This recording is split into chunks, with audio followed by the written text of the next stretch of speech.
Good evening, my Real News Midday TV family. Welcome back to the channel for another news update. And in the news this evening, Kingston 6 man allegedly fleeces businesswoman of $160 million. A Kingston man has been charged with fleecing a businesswoman of approximately Jamaican $160 million between 2017 and 2024. Investigations revealed that Savory orchestrated a series of elaborate schemes against the woman while in custody at a correctional facility. He was convicted of other offenses and was serving time in prison when the alleged fraud took place. One of the alleged schemes reportedly involved him impersonating a U.S. diplomat and fabricating crisis scenarios about the victim and her family. It is alleged that Savory later demanded significant sums of money from the woman under the guise of resolving the non-existent issues. Detectives assigned to the National Strategic Anti-Gang Division within the Counterterrorism and Organized Crime Investigation Branch have confirmed that the victim transferred the funds in both the Jamaican and United States currency to Savory's bank account over the period.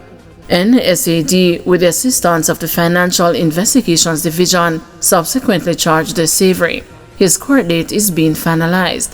Head of NSAD, Deputy Superintendent of Police Susan Bruce, emphasized the significance of this operation in ensuring that criminals do not profit from their crimes and are brought to justice. This case highlights the critical work being done by NSAD to address not only gang-related violence, but the underlying financial crimes that fuel these gangs, said DSP Bruce. She continued, "The investigation underscores the importance of vigilance as there is potential for criminals to exploit others. NSAD is committed to pursuing all forms of criminal activity that undermine the security of citizens." Meanwhile, CTOC is urging anyone with information that can assist in the investigations to contact their office at 876-967-1389, Crime Stop at 311, the National Intelligence Bureau at 811, or the nearest police station. Big Tree charged with Manchester murder caught on video. A Manchester man has been charged with murder in an incident that was reportedly captured on video. Charged with murder is Nicholas Stewart, otherwise called Big Tree, a resident and a farmer of Colleyville district in Manchester. He is also charged with a conspiracy to murder, possession of a prohibited weapon, unauthorized possession of ammunition, and using a firearm to commit a felony. Police accused Stewart of killing Cleon Russell, 32, on Wednesday, August 28, 2024, about 4:30 p.m. near the northeast Manchester, South Trelawney border. Police said Russell was at a shop along the line of Parish Main Road when a blue Toyota Mark X drove up and Stewart alighted from the car before pouncing on Russell. After a brief conversation, Stewart reportedly opened fire on the victim, who fell to the ground before more rounds were fired. Stewart reportedly walked away from the scene of the incident, which was reportedly captured on CCTV. Last month, police spotted Stewart in the Christiana Market and arrested him. He was charged with the offenses last Saturday. His court date is being arranged. Policeman charged for shooting of 2 men at a bar in Westmoreland granted $400,000 bail. Police Corporal Sean Walker was today charged and placed before the Westmoreland Parish Court for the 2022 shooting of 2 men at a sports bar in Frome. Walker was charged with 2 counts of wounding with intent and discharging a firearm. The incident occurred on December 25, 2022. Following an investigation by the Independent Commission of Investigations, the Office of the Director of Public Prosecutions ruled that Walker should be charged. Walker was granted bail in the sum of $400,000 with 1 to 2 sureties and reporting conditions. He is to return to court on May 26.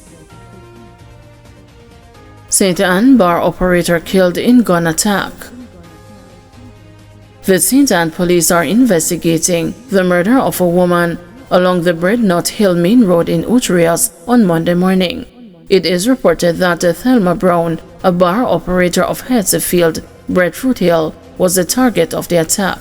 It is reported that about 1:25 a.m., Miss Brown was picked up by her son at her business place and they proceeded to her home.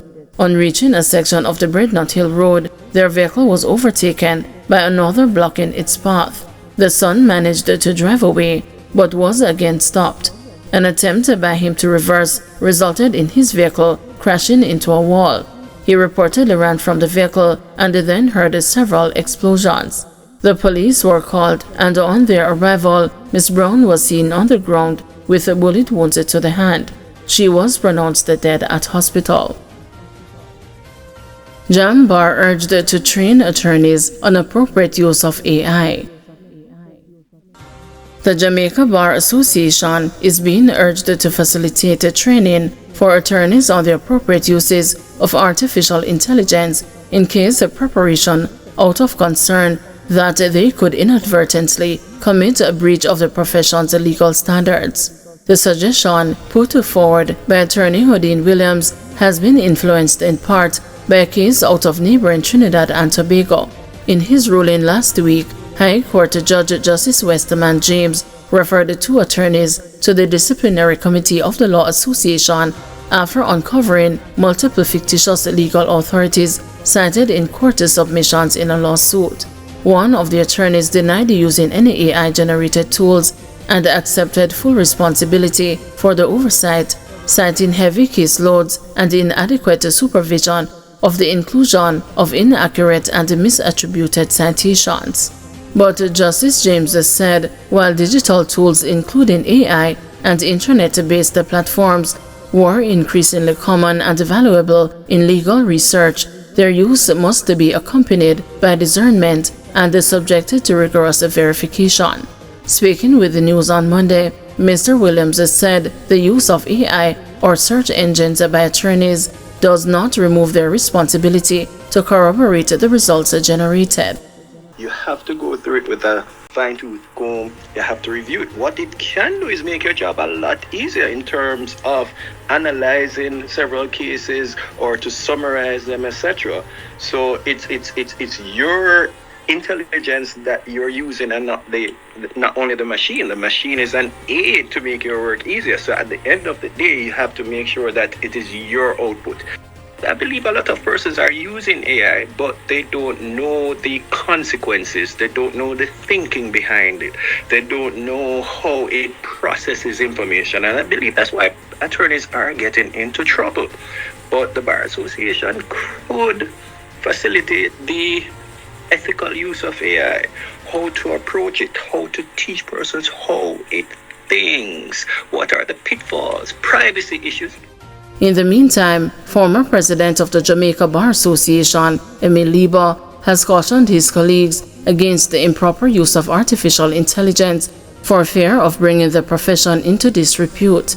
He said it could result in judges forming the view that they have to verify all the information presented by attorneys. Another drawback, Mr. Lieber said, is that clients could be misled, especially in matters that are not interrogated in court.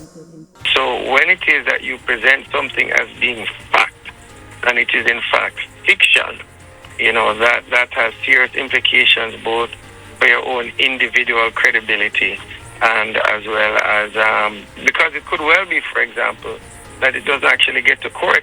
It's your clients that you're advising. You access an AI tool and you provide a client with legal advice based on that AI tool. It doesn't go to court, it doesn't get analyzed, the client doesn't necessarily have the ability to confirm whether it's real law or not, make some decisions and then ends up in trouble with the law because you gave them bad advice. Thank you everyone for watching. See you tomorrow morning at 6 a.m. for another news update.